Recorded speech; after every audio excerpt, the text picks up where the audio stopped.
Without any further delay, coming to tonight's session on 5 immutable laws of product portfolio management. Let me give you an introduction to a very distinguished and eminent speaker of tonight, Duraisamy Rajan Palani. Following the acquisition of his software product startup, Durai is currently the Vice President of Product Management at Deloitte. Before joining Deloitte, Durai was an entrepreneur, developing pharmaceutical and software products.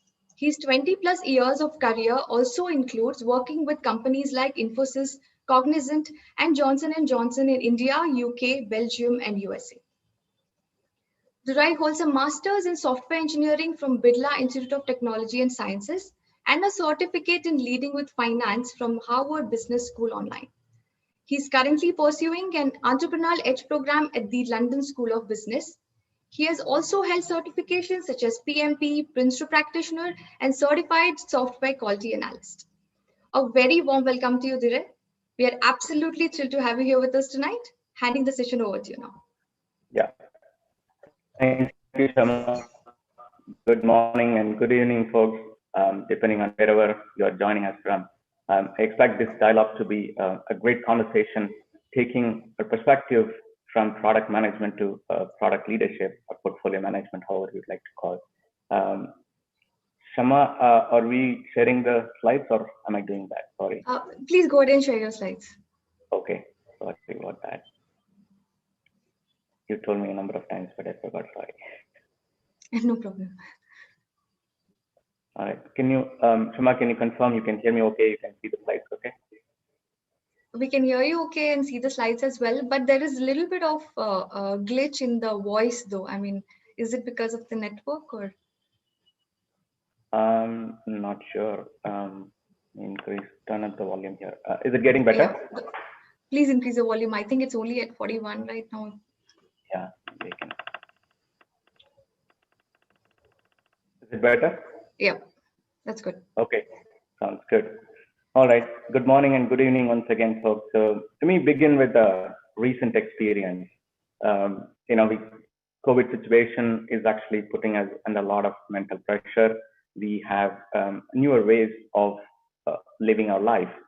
People call it this new normal. And I took a flight recently in this new normal. And here is what happened. And we all board the flight, and the flight attendant picks up the PA system. And she goes, folks, we have a special announcement for you today. Our airline is trying out something new and you're going to be part of the history and all that stuff. And we were wondering what that history is going to be. Maybe they launched a new flight or a new type of aircraft or whatever. Or someone specialist, piloting the flight. So we were very anxious and we were like trying to pay attention to her. But she goes, our pilot and first officer are going to be working from home. And everybody goes, what's happening here? And everybody turns to her. And now she says, well, now that you have your attention, let me brief the safety protocol of the system. But just to draw the attention, it was just, she was just making fun of us. But in this, distress times, and it was important that she kind of drew our attention to the safety protocols. Also, she lightened that mode because when you're out in the world, we don't know where the invisible monster is. We are afraid of touching things. We are afraid of the people next to us. This is very uncomfortable because we have never seen this situation before.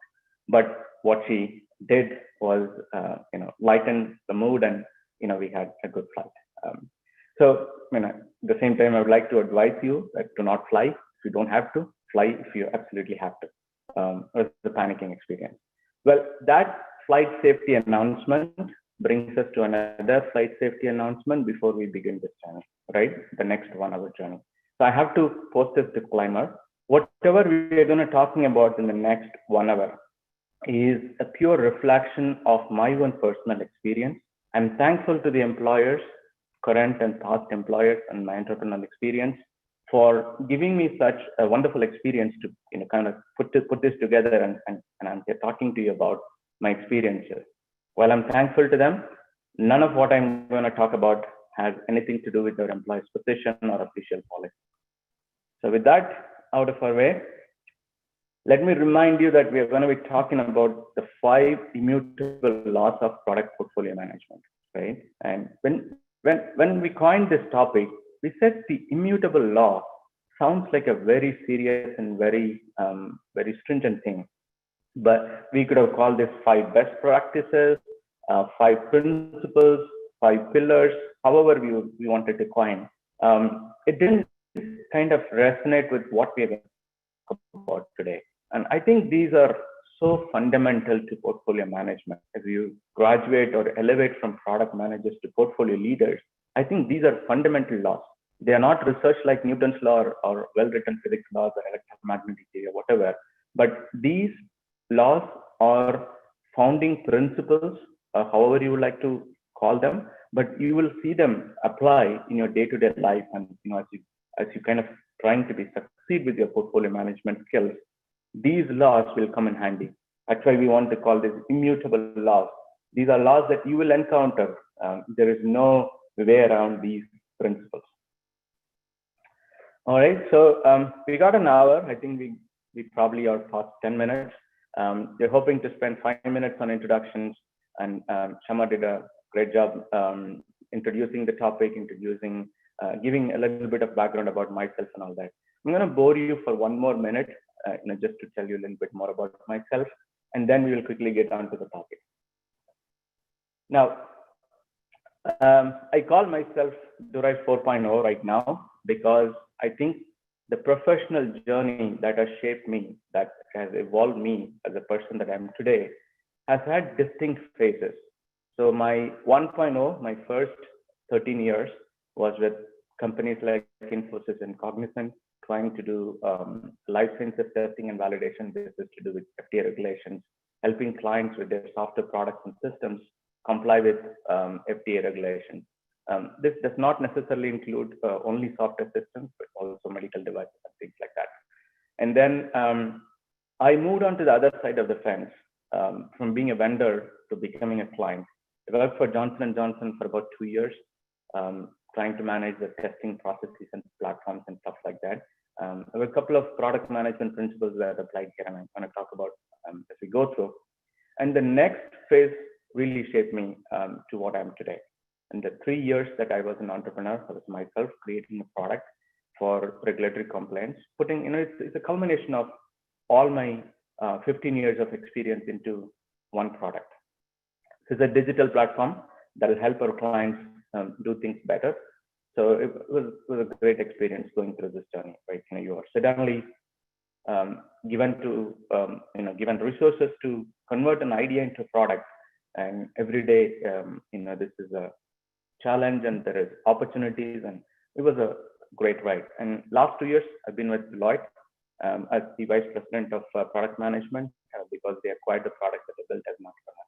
So I carry about 20 plus years of passion for products, both in the pharma line as well as in the software line. But we're going to talk about different products. We're not necessarily restricting our conversation today to IT products because I'm assuming most people here are either from IT background or pharma background. But we will talk about other products as well. Right. So I'm going to begin this journey with one little poll. Shama, if you could launch the first poll, please. The question is, what in your mind is product portfolio management? Is this an organizing principle, organizational hierarchy? What comes to your mind when you hear the term product portfolio management? Is it managing a large global project? Is it leading products that have a shared purpose? Or is it managing a large product? Let's give it a minute or two to finish the poll. So, Shama, when you end the poll, you can publish the results, please. Yes, I'll do that. We'll just give them 10 more seconds. Sure. All right. As we end the poll, it looks like we don't need the session. We can end the session. We have a clear winner. Yeah. So this is a great beginning, and I'm very glad that I'm talking to people who kind of understand what product portfolio is all about. And I think we can relate to our experiences and learn from each other as we go through. Um, so there are two extreme ends to product portfolio in my perspective. There's one end of the spectrum where we look at product portfolio management as a way of organizing products for better management. It's nothing more than an organizational hierarchy or organizational structure, if you will, right? That's what you see on the left. You look at different products and you put them under a portfolio leader just for convenience of managing. This is kind of a federal system where you're distributing, you're sitting centrally and demanding different products. And on the right, you see products as micro enterprises. This is an interesting concept. And I happened to read a case study on this maybe 3-4 years back in Harvard Business Review. This, you may have heard of a company called Air, which is a consumer electronics major. So they realized one day that they do not necessarily reflect the market reality. They think they are not organized for the current trends and to win in the future. So they said, we're going to cut down this bureaucracy. We're going to break the whole organization into smaller chunks so we can be nimble and agile. So they create what they call as platforms and micro enterprises. Platforms are large segregations. For example, a refrigerator business is a platform. Maybe television is a platform. Within those platforms, they have product groups, and these are called micro enterprises. So there could be let's say urban youngsters, could be a rural elderly family, right? So these are different micro enterprises they create within a platform. The platform has a common vision of refrigerator or a product line or reflects market reality or a product grouping or whatever that is. And within that are micro enterprises. These are very small companies within the companies. Their accounts are kept separate. Their people get employed within that micro enterprise. So it's a very interesting concept. To service these groups, there are internal nodes. There are design nodes that create prototypes for new products. There are production nodes that create the actual product. There are customer success nodes which do help desk support and all that stuff. There are quality nodes which test the prototypes and products. So if you look at it, there are shared services that are called nodes, and they're also accountable for what they do. They're contractually bound. Even within the organization, the product micro enterprises are contractually bound to the nodes. So that's how they are structured. And thereby there is increased amount of accountability. This is not a typical COE kind that you've seen. This is a slightly more level of accountability and responsibility. Now, these product micro enterprises have their own targets to reach their client base and to grow with certain level of P&L guidance and all that stuff. The platform leader oversees all these micro enterprises. And as we go through this discussion, I want you to have that mindset that we are talking about micro enterprises and not necessarily an organizing hierarchy, right? So with that, and most of you have answered the poll question with a mindset that you are going to look at this as a micro enterprise. Let's begin with the 5 laws. The first one I'm going to talk about is creating a purpose for the portfolio, right? We know a portfolio consists of a group of products, but they are just not merely organizing principles. They have to have a purpose. Now, if you become a portfolio leader, if you're graduating from a product manager into portfolio leader, the first thing you might want to do is to consider creating a vision or a shared purpose or a common vision statement or whatever that is called. In the example below, let's look at the quote on the top. A portfolio turns ideas into food products of superior value and affordable cost, right? Within this portfolio, I may have several products in different stages of their evolution. Some are being ideated, some are being prototyped, some are being produced, some are already in the market, right? So they can be in a different mix. And the size of the product in terms of its revenue potential can be, different, right? It can be large, it can be small, whatever that is. So it's a basket of products, right? But when we eventually look at these products' trajectory, by trajectory, we mean their evolution from one stage to another stage. when we look at the trajectory, this must be guided by a common purpose. That's what we really mean by this law, right? So it's never a straight line for a product, and I'm sure you understand that. The products go through different notions. There are ups and downs. There is never a straight line, and we have all experienced this. But the important aspect to notice is whenever the product goes off the track, the portfolio's purpose can guide it back to its original trajectory, right?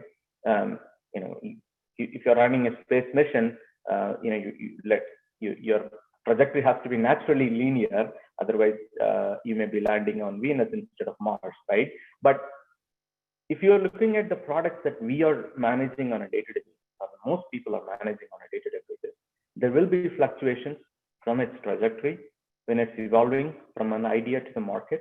But at the same time, we have to let the portfolio's purpose guide the trajectory. Whenever it goes off track, we must make sure that they come back to their trajectory, using portfolio's purpose as the guiding principle. In this case, if you are not making a food product, if it turns out to something else, we might want to scrap that product. Or if you are at any point in time, if we think our hypothesis is not going to deliver superior value at affordable cost, or is it going to be a higher cost, we might as well bring it back, bring the cost down, or improve the value of the product as a guiding principle from the portfolio's purpose. Or we might even scrap the product because it doesn't fit into our portfolio's purpose. Right? So the first law is to create a purpose for the portfolio and guide the product's trajectories based on that guideline. Right. An example of what we just talked about, if you're familiar with a company called Flagship Pioneering, this company is based in Boston, Massachusetts. If you're familiar with that area, there is MIT, and there are several incubation companies around MIT. There are several biotech companies and other companies too. But around this area, you'll find a lot of biotech companies. A Flagship Pioneering is a venture capital of a different kind. They do not fund companies or products outside of their portfolio. They have a purpose, which is to bring breakthroughs in human health and sustainability using life sciences companies. For them, each company is a product. Now, they go through a structured process. They do explorations. They kind of create hypotheses, and then they seek a network of experts within their group. Nothing goes out of their group, by the way. So they create a hypothesis and test it out within their group, take their opinion, and then if it graduates to the next level, they create a prototype company, which creates a prototype of the product model. And then if the prototype is successful, they create IP, the intellectual properties. They invite people to critique their products. They invite users to the beta testing using the prototype and all that. But at the end of the day, if they succeed with the prototype, they create a new company. And then they convert that company into a growth company. They hire a formal CEO, they put the formal structure and all that. So think of each of these companies as a product. And their guiding principle is their vision statement on the right side. So that's the group's vision statement. And that's how they kind of guide their products as companies along the life cycle stages of those companies. And by the way, if you heard of a company called Moderna, which created vaccine for COVID-19, it's from this group. So you might want to look up how they do. And their website carries their processes, and there are videos on question and answer sessions with the chairman of the board and all that. So it's an interesting concept. So bottom line from law 1, create a purpose for the portfolio and make sure you use that purpose to guide your product's trajectories. Now,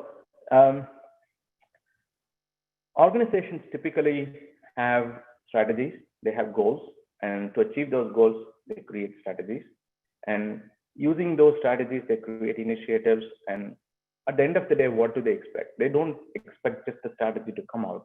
They want the strategy to result in some tangible outcome, which is typically a profit or business growth, right? So between the strategy and outcome, there is always a gap, because we create number of products and projects to meet those strategies or execute those strategies to deliver that business outcome that they are intended for. But in the process, because of the lack of connection between the products and projects in the middle, there is always a confusion on, are we going in the right direction with respect to the strategy, right? So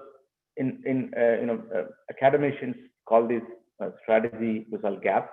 And one of the ways to address is to use portfolio management and look at portfolio management as a strategic principle using leadership techniques and sitting between strategy and outcome, right? There is a beautiful opportunity in the middle of the strategy and outcome, and that's what portfolio management does. So when you are a portfolio leader, think of yourself as the person who's bridging the strategy and outcome. Do not think of you as a manager of group of products. I've been successful as a product manager of one product, and because of my operational efficiency and success, I've been elevated to this level, and I can apply the same principles across different products. And that could be one of the reasons you are there, but the larger reason that you are there at that level is because these satellite products are connected by a common vision, and the common thread is carried in the portfolio management framework. So you think of yourself as a person who's carrying that strategy all the way to the outcome, and your products and projects will help you move from this position to that position, but you are always sitting in the middle as a gluing force to carry them forward to the outcome, right? One of the ways to think about strategy is, I like this example that's created by Professor Rajan. He calls this the 3-box solution. There is a book on that, and there are a lot of resources, and I think there is also a free course available on EDX, which kind of talks about how you differentiate your operations and strategies. So he uses a lot of example of what is a strategy and what is an operation. But the fundamental difference is, if you're improving what you're already doing, that's just operations. If you're creating something new, not a new market, it can be a new product for a new market, or it can be something totally new that your company is not doing today. That is strategy. So he says, you have to manage your day-to-day in 3 boxes so that you can always differentiate what strategy is, and you can keep a focus on that. The 1 box is you're managing the present. There will always be day-to-day management. There will always be a need for you to get involved at that level, mentor your teams, talk to them, have town halls, one-on-ones, all that stuff. But at the same time, remember, you also are creating a future, because you are a link between your strategy and result, the business outcome. To create that future, you have to invent newer business models, right? Using your portfolio's purpose. How do you put that together and create a strategic roadmap for your portfolio to deliver certain business outcomes for the investment that the company has made using those strategic initiatives? In the process, you may also have to forget some specific aspects of your current processes, because they may be hindering the creation of the future, right? What you're doing today, if you extrapolate that into the future, you may get an improved performance, but that's also hindering the possibility of creating something new. So there is also a box where you have to put all your past that you want to forget, so you can focus on the future as well. So going back to this, between your strategy and result, portfolio management plays a big role, and you can use the 3-box approach to create that strategic mindset and differentiate your strategy and operations as you go through this. The third law is about where you are, right? As a portfolio leader, your time is going to be spread thin. You're going to be stretched too thin across different things, right? But the important aspect of being a portfolio leader is to have a docking station in the middle that you can always come back to. Let's take an example. Let's say there is a product that requires you today, because you've had that specific experience, you built successful products of those kinds. They want you to review the design, or want you to get operationally involved in that product. You go do that, and then remember to come back to your docking station. A lot of times, this is one of the dilemmas that I personally have gone through, and I tell this to everybody. There is always this temptation that I can do this better because I've done this, right? we forget the fact that we can also equip people and mentor those people to deliver, and so that you can increase the number of people that have knowledge in that space, right? So I, I always keep a map of where I go on a daily basis, and if nothing, I just have a small picture that's in the middle, and I just paste it behind my desktop. And I do this because I should remember to go back to the docking station whenever I'm in the middle of something. A lot of times I get stuck in something, and I have to remember to come back to my docking station because there might be other signals coming from other parts which requires my attention, and I have ignored those signals because I've gone to one of those satellites and got too immersed with that problem, or maybe passionate about solving the problem. But at the same time, if there is a way to equip somebody to solve the problem, and I can come back to my docking station, that's a wonderful way of managing your day-to-day and better way of managing the time. So it's very essential that you spend time for reviewing new ideas and strategies, spend time for sitting down and doing communication. Keep risk sensors so that whoever needs you, what can call your attention. These are predetermined actions. And let me just talk to you about Shackleton's endurance experience. Some of you may have heard this, but what happens is in the beginning of the 20th century, an English sailor, a naval officer, if you will, called Shackleton, Captain Shackleton, starts an expedition with another captain. His name is Robert Falcon Scott, right? So they go on an expedition to reach the South Pole. Humankind has never been there, and they want to explore what's in the South Pole. So they take an expedition and they go there. Shackleton, the team does not reach there, but when we come back, Shackleton learns a lot of leadership lessons. Number one, he saw how indecisive and insecure Robert Falcon Scott was, right? When he sailed through that, he saw that he was a little bit dicey about whether that mission needs to be carried forward. So there was moments where he was very indecisive about the mission should carry forward or come back or all that or whatever. And he always felt insecure about the forces that might affect. So that, as a leader, when you exhibit, it cascades down to the rest of the team very quickly. So, and he also puts his personal brand and equity and reputation over the mission. So he says, if something is going to happen to my personal brand, I'm going to call this mission aborted and I'm going to return, right? So there is always this larger mission that he forgets in the process. So with this learning, Shackleton starts an expedition in 1907, and they go reach almost 97 miles north of the South Pole. So another 97 miles, they will reach the South Pole. Now he thinks to himself, he assesses the situation, and he thinks that his team is too weak to go for another 100 miles and come back all the way. So he thinks that it's better to live a donkey than, die. He says, a live donkey is better than a dead lion. This is apparently a quote that he told his wife after the expedition ended. So he feels responsible for the crew. He knows the resources available for him to carry that mission. And look at this as a portfolio, right? Look at this whole expedition as a portfolio. He would have had several products. He would have had, carpenters making the ship. He would have had navigational systems being developed. He would have had trainings being offered to people. A lot of products came in together, but there is one common purpose to reach the South Pole, and everybody aligned to that mission. But now the collective portfolio of this expedition cannot reach the mission, and he calls it quits and returns. Then he does it in 1914 again, and this is the endurance expedition. So he goes with, I think, a crew of 21 or 22 people.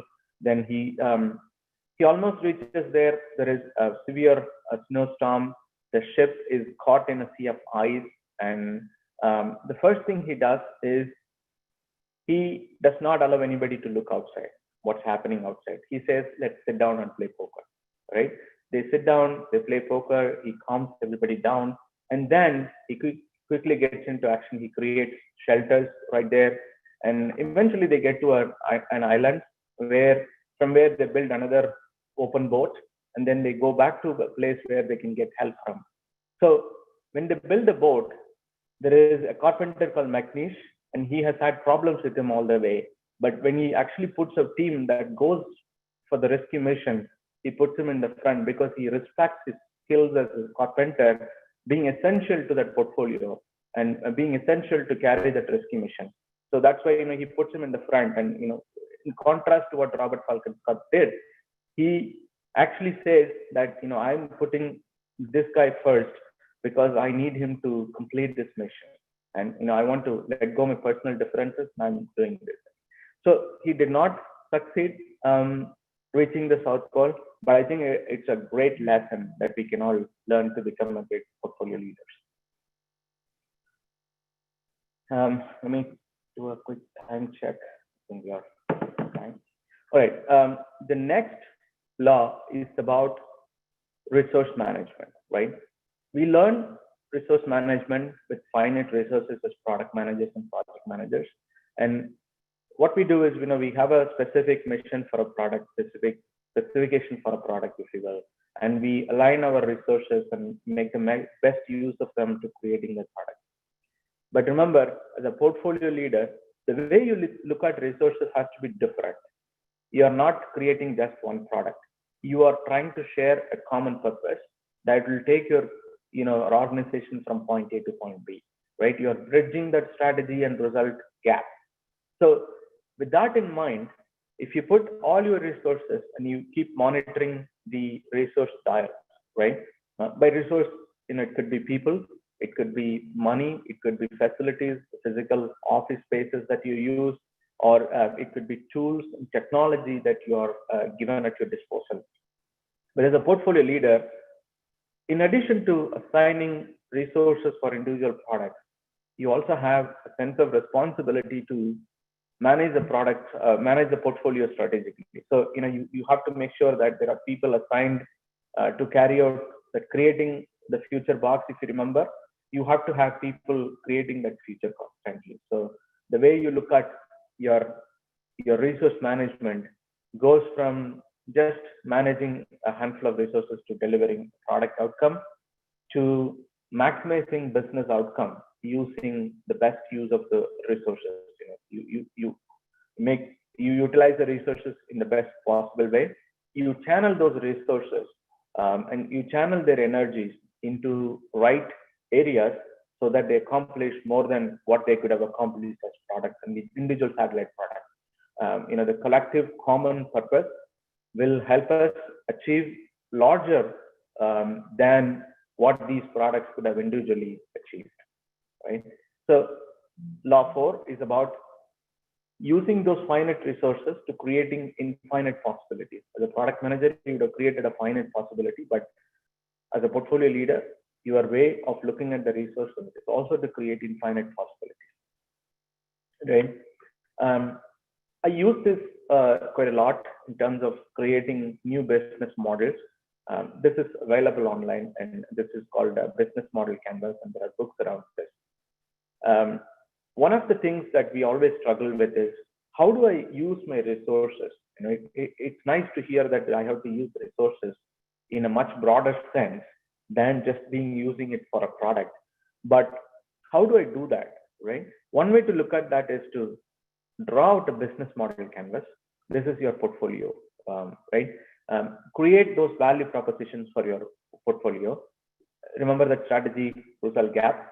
Now, list down 4 or 5 value propositions that your strategy must deliver, which will eventually get to the customer segments using your channels, the delivery channels, supply chain channels. Now, what key activities will you perform? Now, do not focus on products. Now, if there are 10 products that you have to make to deliver that outcome, do not list those products. What key activities that you will do, and what key resources that you will use to doing those activities which will result in this value proposition, which will eventually go to the customer, right? So you can look at it from this business model canvas perspective and say, if I did not have any products and projects in my portfolio, this is what I would have done. Now do the assignment to the product, and then you will be left with people who are doing much more value-added things than if you manage them by products. Like, let's say you have 100 people and $1,000, for example. You can have 10 projects or products. You can assign people depending on the size of the product. You can assign 20 people, $20, $200 on one product, 2 people, $2 on another product. So that's one way of looking at things. But if you put the collective common purpose, if you list down the value proposition of the common delivery that you're expecting out of this portfolio, then your perspective suddenly changes and you have a better utilization of your resources and their energies are maximized in terms of delivering the business outcome.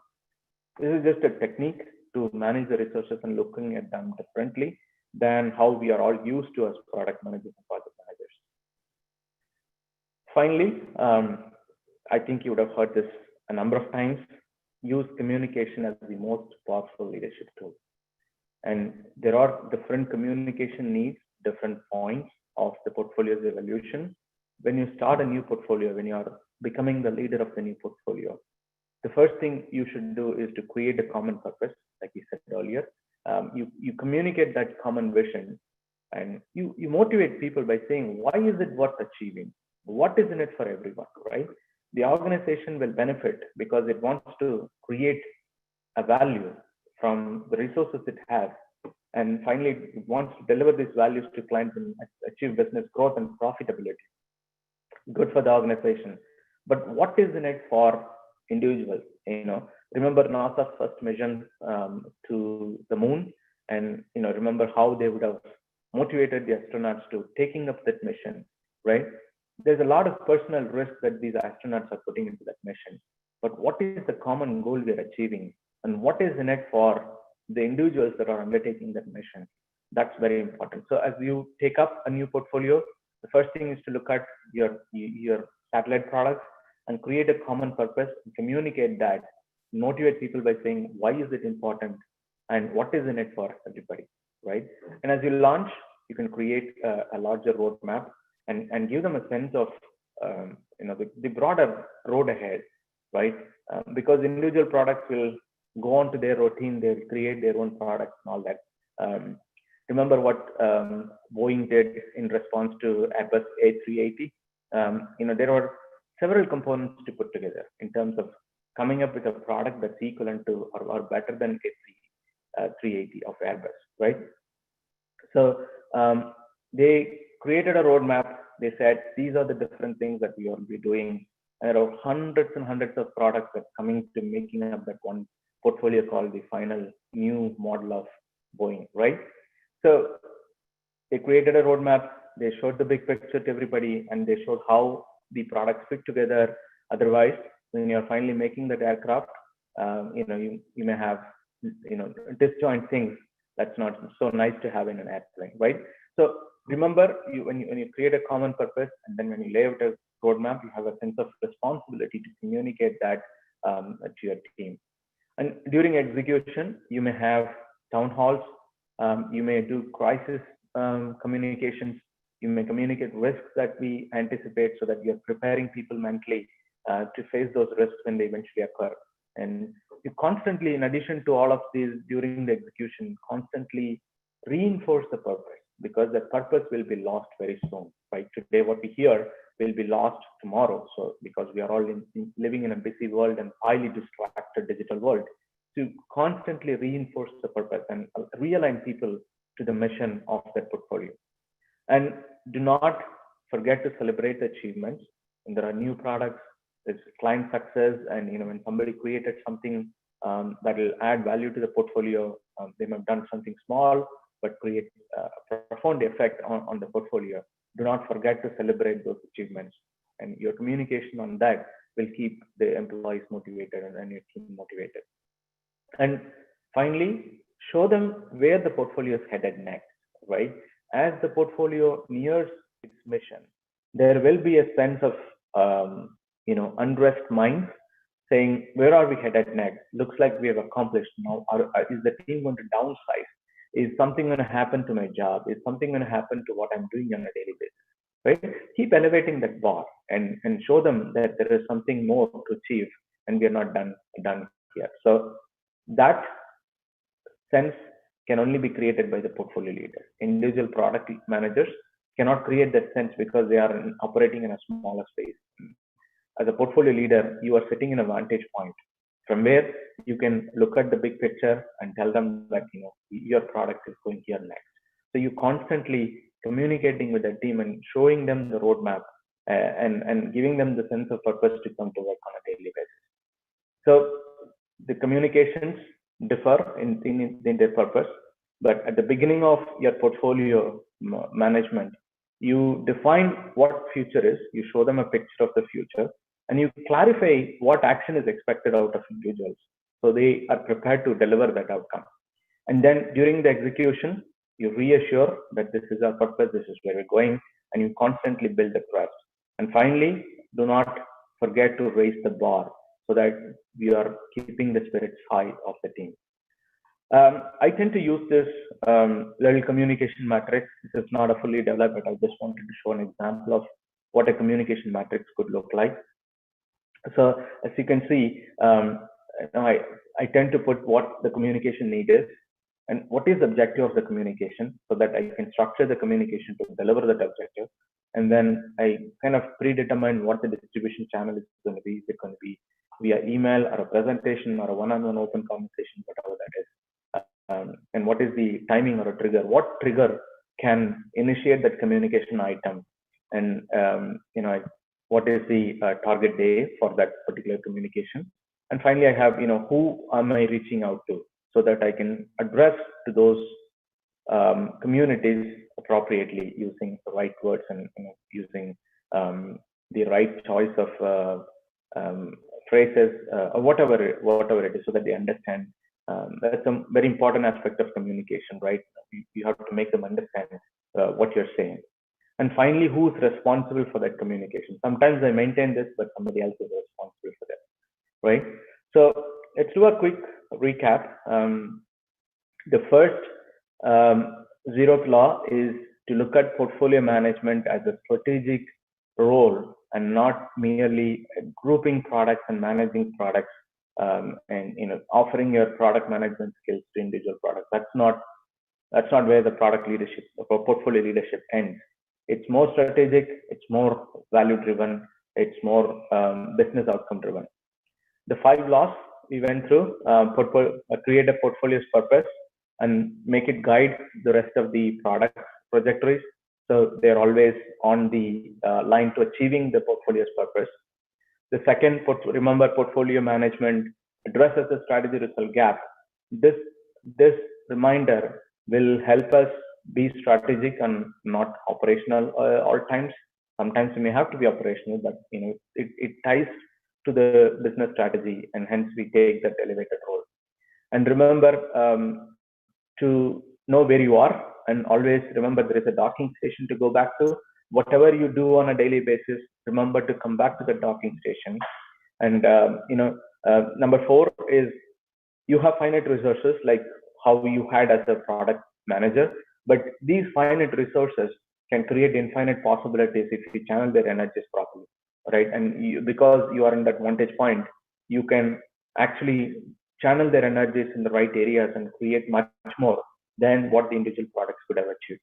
And finally, remember, communication is the most important and powerful leadership tool that you will use as a portfolio leader. That brings us to the end of this session. Of course, we have question and answers. Can we launch this poll before we get to the question and answer, Shama? Sure, Durai, launching the second poll. Sure.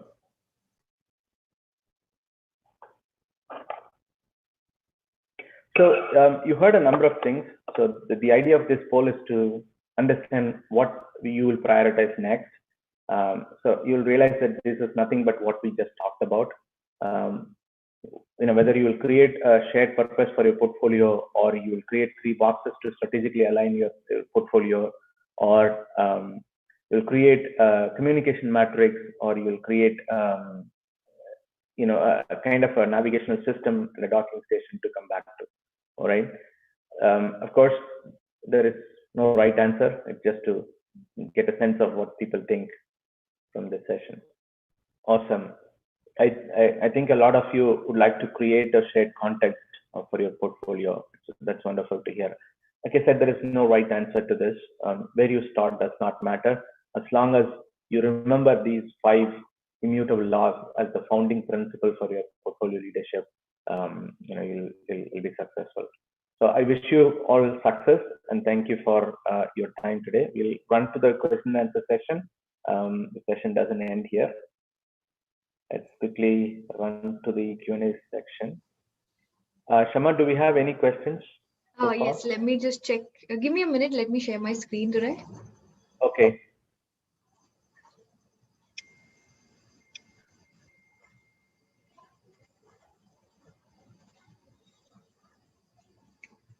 Thank you for the brilliant session, Durai. Really great insights. And the audience, please ask your questions in the Zoom Q&A window or on the LinkedIn thread. Let's make the best of Durai's presence here. That's a good session, Durai. Really insightful. So we do have a few questions lined up for you. Let's take the first one from Krishna. Portfolio purpose and company purpose are very similar concepts. He's asking in a question form. Well, the company can have a larger vision and larger things to achieve. Let's go back to the Flagship Pioneering example. The company has a broader vision. It has a guiding principle that my company will create products of this nature, right? It's not very well defined what is the nature of the product, right? But within that, there can be a portfolio, or let's take an example of hair itself, right? So the company may say, I'm creating consumer electronics that are affordable and high quality and safe, right? And socially responsible. But this is like a guiding principle for that company to creating portfolios and products. But you may be a portfolio leader of refrigeration business, right? Where you are drawing from the company's purpose and you are creating a purpose for the refrigeration business and you're creating a purpose for the television business, right? So you are very specific about your portfolio, right? So there is a subtle difference. The specificity increases as you go down, and your product may also have a vision and a purpose, right? And that derives from your portfolio, right? Individual and your products can create projects that have specific targets and mission to achieve, and that is derived from the product vision. So company's vision, company's purpose, portfolio's purpose, product's purpose, and project purpose. These are different levels, but they are interrelated. The amount of specificity increases as you go down the track. I hope that helps. I hope that answers your question, Krishna. And coming to the next question, this is from Satya Durai. Is there any tool for managing portfolio of products specifically?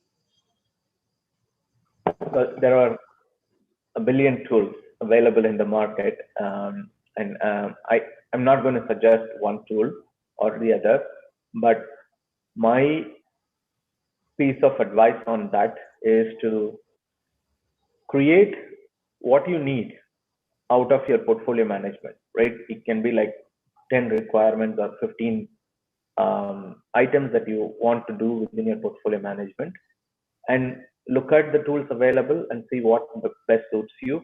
Do not choose a tool and force fit you into that tool, right?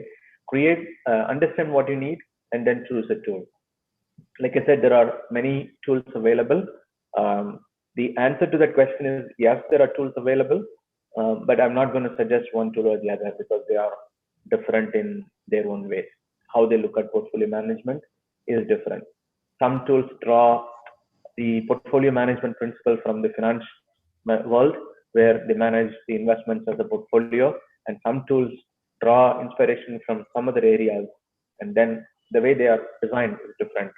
So what you need can be different, and understand what you need first, and then look for a tool that satisfies that need. Great, thank you, Durai.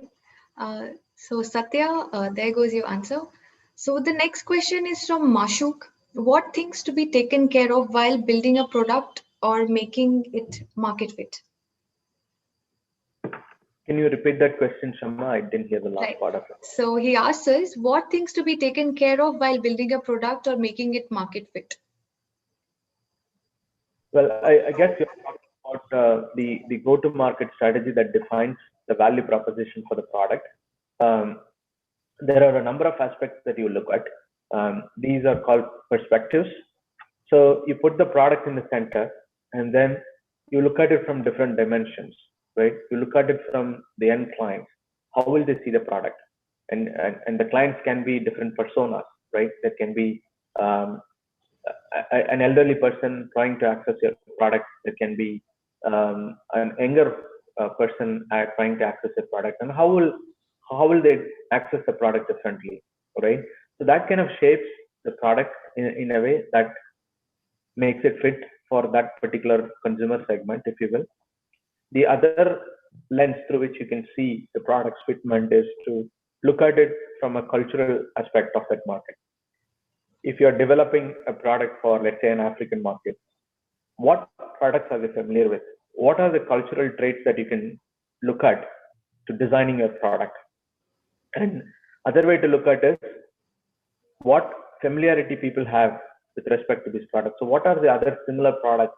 And a lot of technology products these days draw inspiration from Facebook, inspiration from LinkedIn and Twitter, Instagram, and those kind of WhatsApp, Snapchat, and those kind of social media platforms, because of the familiarity with those tools. And because of this familiarity, when you design a product with that kind of a familiarity, it becomes easy for them to use. There are theories that go against this. They say you create a variable reward, you create an element of surprise, because if you create a familiar track, familiar forum or a product, then there is no element of surprise, and people don't feel rewarded for using a product. They have to discover something, they have to learn something out of the product, and then only they kind of realize the value of that product. So create that variable reward within your product. That's one angle to look at it. So there are many different perspectives, many different hats you can wear: cultural, market, geographical, customer segments, the age, different profile of the client, and things like that. Or you can even use usage context. You can imagine somebody going up and using the product and things like that. So these perspectives will give a sense of product that might be wanted. There's a need for the product. So that defines the value proposition of the product, and finally creates a product that's fit for its purpose. Let's take this next question from Amit Kapoor. Durai, could you check your Q&A window, because it's a little long one, although I will read it, but it'd be great if you could read it as well. Sure. So audience, the question is, how do you integrate the company vision with product portfolio, as you are responsible for the product? However, the CEO is responsible for the profit loss and has the authority to change your decisions. Then you would always be in the dilemma to communicate to the top management higher than the CEO about the changes in decision. So he asked Durai to share his thoughts. So please go ahead, Durai. Right. So I want to go back to that refrigeration example of air, or we'll take a different example of, let's say, the automobile, right? Tata Motors as a company creates automobiles, right? They create automobiles of different categories. They cater to different segments and all that, right? Consider each of that as a portfolio, right? Tata Motors may have a company's purpose. They have a profit and loss guidance and all that. Now, each portfolio within Tata Motors, it can be urban commuters, it can be a rural commuter, it can be, let's say, logistical commuter, logistical operator, right? So these are portfolios that derive the company's vision to create a safe and affordable automobile product. And then these portfolios will be specific about what they're going to create within those portfolios. So if I'm catering to the urban commuters, what specific aspects will appeal to them and what my portfolio will carry? So the amount of specificity increases when you're creating a purpose for the portfolio. Your purpose need not carry a dollar value, right? Though it is wonderful if you have an organizational structure like here, which have micro enterprises and each of them have P&L responsibilities and all that. But even if you do not have those financial responsibilities, it is best to create a specific portfolio level purpose drawing from your company's purpose. You cannot be creating something totally new unless you are responsible for creating a strategic product that your company is not involved in. Even then, I would argue that the company's vision has to guide creation of those future products as well.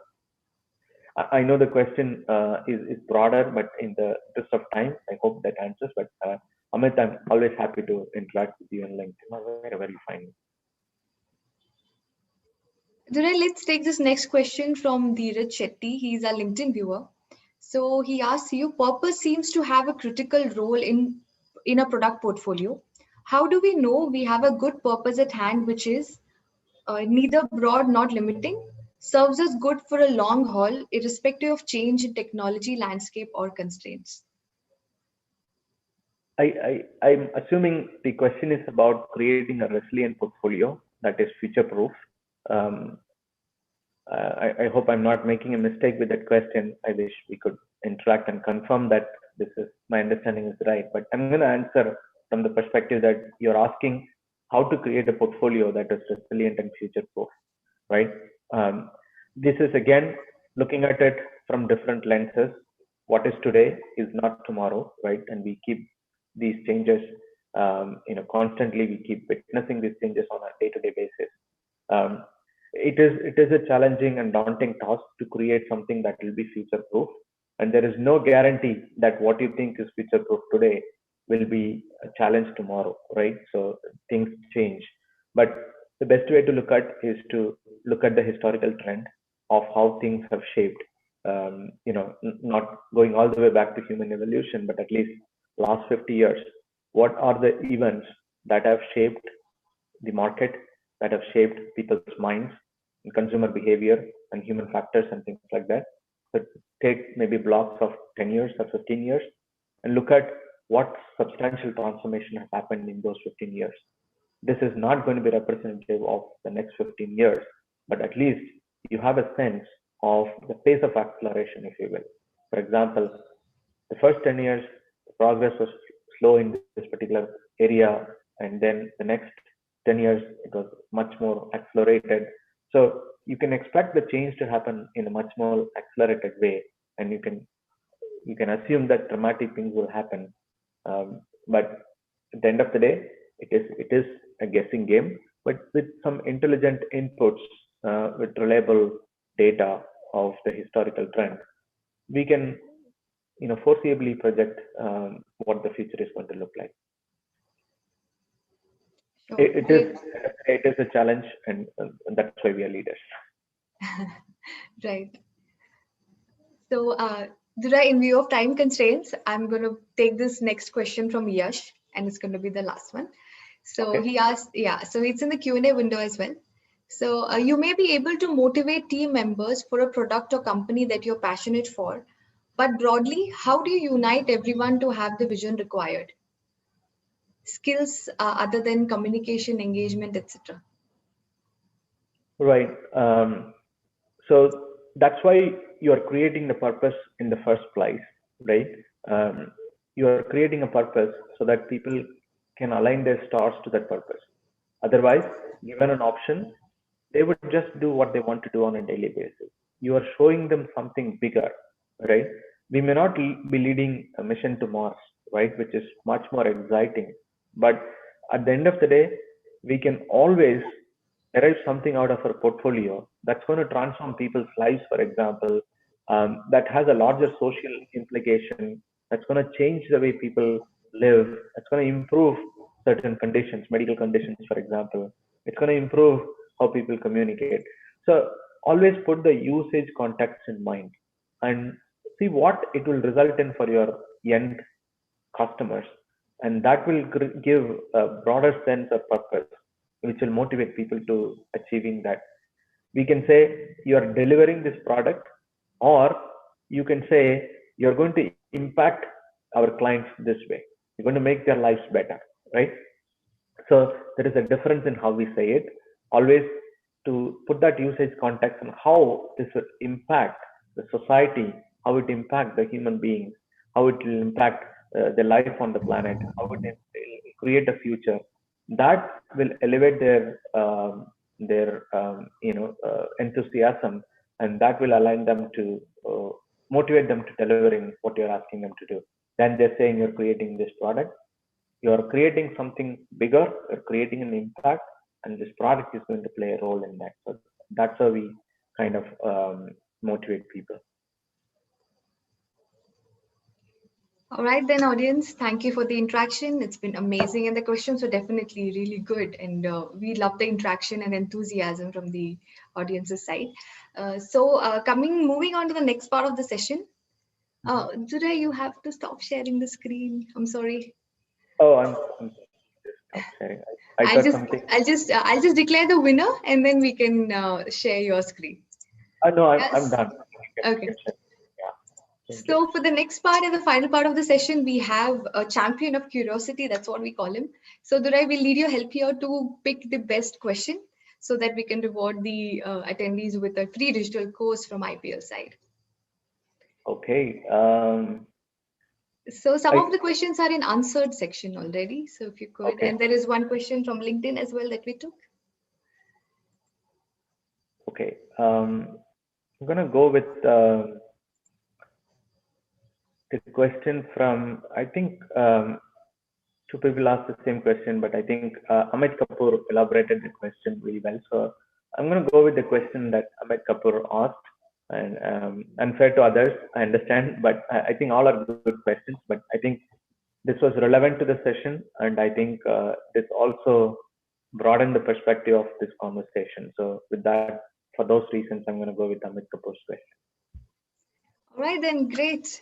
Congratulations, Amit Kapoor. We will get in touch with you shortly with the reward. We have enjoyed having you with us today. It's been a complete pleasure. So please accept the certificate of appreciation from the Institute. And if you scan the QR code on the certificate, it will take you to a dedicated Hall of Fame page that we have created for you, which will show the recording of this session as well. Okay. Please share it within your network, and we will be sharing the webinar recording on the YouTube channel as well. Okay, sounds good. All right, so thank you, IPL, for this opportunity to talk to these people who are aspiring portfolio leaders. And thank you, everyone, for taking the time so late in the evening to join this session. I really enjoyed it. We are very grateful for the time and effort you have taken to share your thoughts and amazing insights today.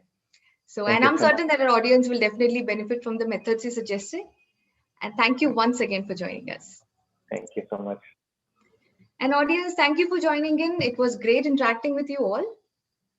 Do not forget to register for the upcoming webinar tomorrow. And with that note, I end tonight's session. Happy learning and stay skilled. Have a great night. Thanks, Uray. Thank you.